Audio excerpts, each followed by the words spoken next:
দাদা সেটা হচ্ছে যে মমতা বন্দ্যোপাধ্যায় বলছেন তিনি সেনাকে অসম্মান করছেন না, কিন্তু দায়ী করছেন তাকে দেখে। ওনাকে চ্যালেঞ্জ করছি, 200 সেনা ওনাকে দেখে পালিয়ে যাচ্ছিল, ছবি প্রকাশ করুন, ভিডিও প্রকাশ করুন। উনি একটা মিথ্যাবাদী এবং তিনি যে জায়গায় হাত দিয়েছেন এর ফল ওনাকে ভুগতে হবে।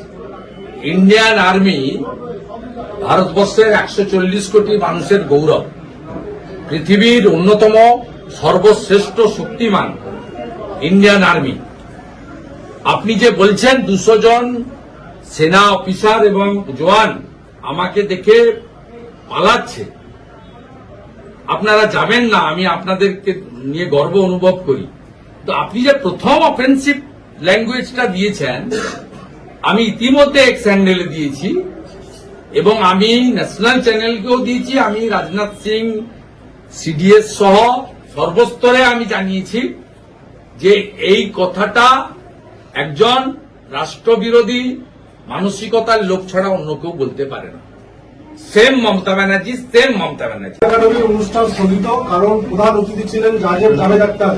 তার আশা নিয়ে জমিয়ত উলেমা হিন্দ সহ দুটি ইসলামিক সংগঠন বিরোধিতা করেছে এবং এই জমিয়ত উলেমার বিরোধিতার অনুষ্ঠান স্থগিত হয়েছে। সংখ্যালঘু ভোটের কথা মাথায় রেখেই কি রাজ্য সরকার কট্টরপন্থীদের বিরোধিতার সামনে পিছু হটল?